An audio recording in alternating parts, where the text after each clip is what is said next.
Yun, good day mga idol. So ayan, pinaklas natin yung PCX natin gawa nito. Nadali tayo ng bait mga idol. Ayan no. Ningat-ngat yung mini driving light natin. Ayan, kita nyo naman naputol yung isa. Yun.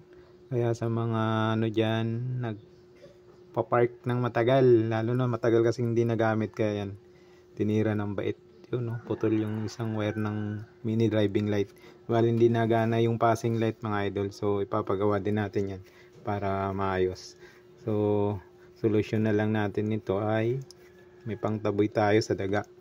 Yun, mamaya mga idol, ayan, sira yung passing light nya. Passing light na nasira dyan mga idol. So gawa tayo ng paraan. Naisip namin ay lagyan ng paminta. Ayan no, para kahit papaano mataboy sila at di na pumasok ulit. Yon, parang lulutuin lang yung PCX natin mga idol. So ayan, ano yan, mamaya babalutan, rewiring para gumana ulit. So ayan, lagyan lang ng paminta. May mga ibang solution din dyan mga idol, comment na lang kung ano yun. So sa akin, naisipan ko kasi nabuksan na, nilagyan na lang namin para kahit papaano hindi na pumasok. Tapos additional na lang para lalong hindi na talaga maulit yung nangyari. So yan lang mga idol. Yan no, kita nyo naman talagang ngat-ngat na yung wiring ng mini driving light. So yan ang solution lang na isip ko.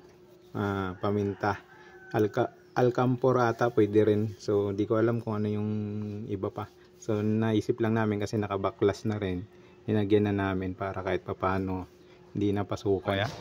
Yun lang mga idol. So ayan, try ko, inano na ni kuya, binalutan na ulit para gumana. Yun yung nagana na mga idol.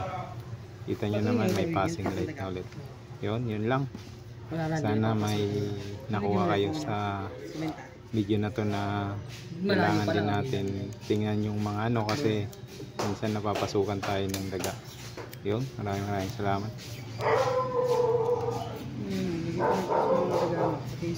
Ganda pa nga ito, alikampor. Lalagyan ko din kuya. Ito nga lang eh,